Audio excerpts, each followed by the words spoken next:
technology is something that we can and should be using as much as we can. For some, it's a barrier to entry. And I fully believe that gamification should not be stopped because we don't have the technology to do it. But when you think about training, I mean, as trainers, we kind of live in this little fantasy world. We've got this fantasy that we can do things like increase customer satisfaction and increase employee performance, save time, save money, get more employees engaged and help improve retention, enhance company profits. I mean, that's what we've been hired to do, right? And then we're asked for some measurable ROI on that. And it suddenly becomes a little bit different. Now tell me, I know that most of you in here, you already have leveled up your training and development, so that these kind of things probably don't happen in your training. Tell me if you've ever sat in one of these that is really more the reality of a lot of training. How is this relevant? What time is this over? What a waste of time, a waste of money. He's talking me into a coma. Have you ever felt that way? Oh my God, stick a pencil in my eye, kill me now. If I have to stick it. We've been there, right? We've all been there.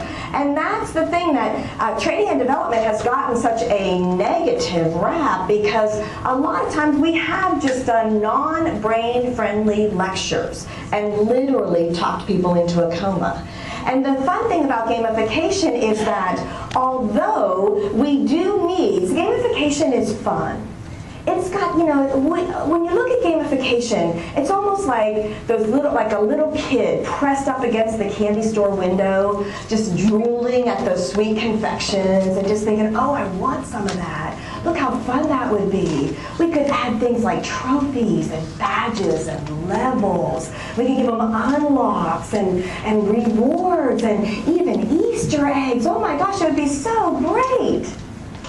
And then we start looking at the reality of it. So when you think about a fully developed gamified training where you have it with like a virtual reality and an enhanced UX, user experience, and you've got avatars and you've got a variety of levels, what do you think might be a cost a company would pay on average to start at ground zero and design and deliver some kind of gamified training? Any guesses on that? Per training hour, 50 grand. Now, I know I just spent some of y'all's whole budget for the year, didn't I? Wow. So adding all these costs together, it's any wonder that we're going to get some pushback on gamification.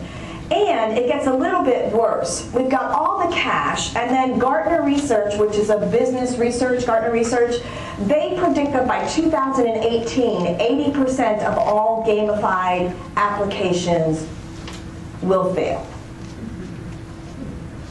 80% fail, like not reach their objectives. They had objectives that the reason they were gamifying it was to do this, to make this happen, and it doesn't reach their objective. It doesn't have the outcome that they're looking for, 80%. When you look at gamification, just because you can add technology to something, it doesn't mean that you should. Have you ever experienced some things in life that you really wanted to say to somebody, you know, just because you can? No, you should. Have you been there? Let me show you a couple examples of that. I'm just saying. New stretch pants when you absolutely positively want to scare the business out of somebody. I'm thinking, this poem, didn't she have like any friends or family members that would tell her, not a good fashion choice? And where's her supervisor at work? And they evidently didn't do training about attire on that. All right, that doesn't involve technology, that was just a little bit mean. So let's get to something with technology. All right, so I was a small business development counselor and saw all kinds of different interesting patents. How about a motorized ice cream cone holder? So you put your ice cream in this cone and you turn it on, the ice cream will spin for you. That's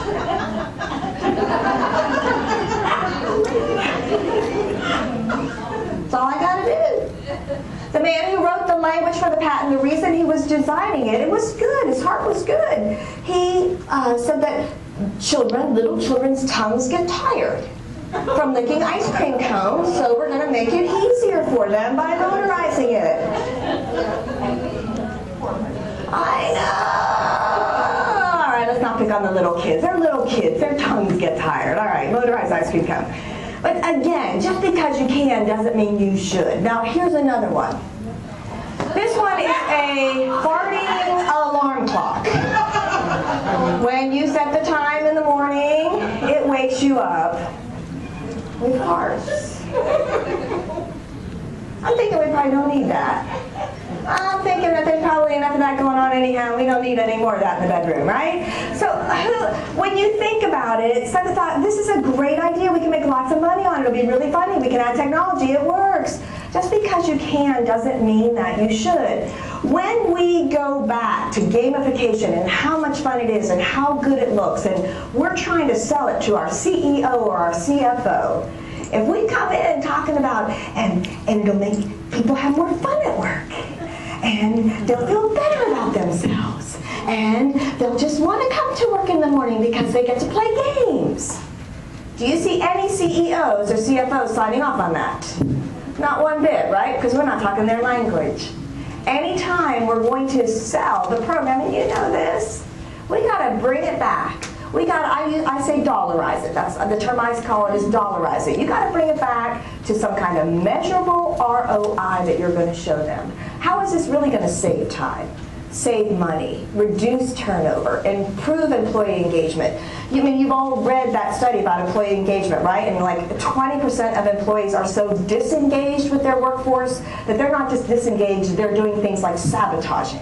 That's pretty disengaged. So when you're trying to sell to the person who's making the financial decisions, we got to bring them stuff that will actually show the return on investment that they're looking for. What's important to them, how do we sell it? And we can sell it via a game.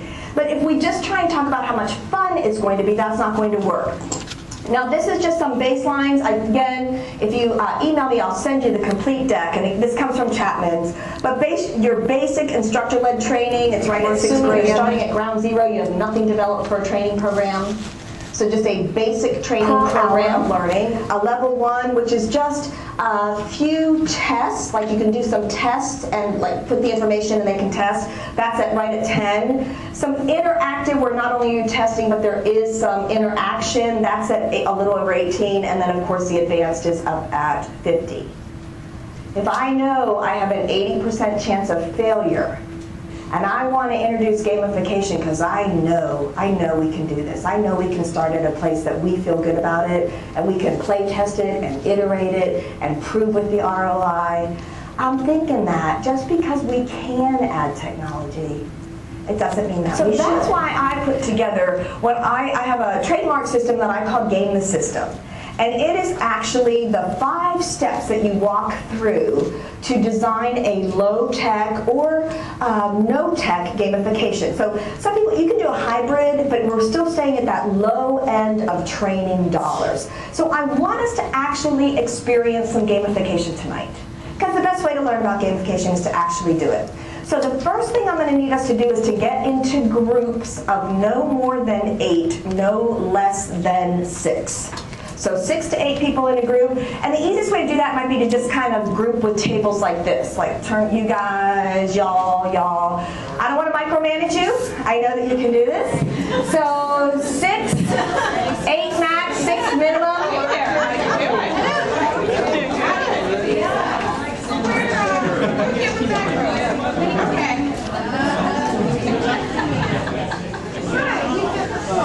Are you with them? Good. You're good. All right. Now we need to pick our team captain. We need a team captain of your team. Everybody put your right hand up in the air. Make 3 small circles. 1, 2, 3. Point to someone on your team.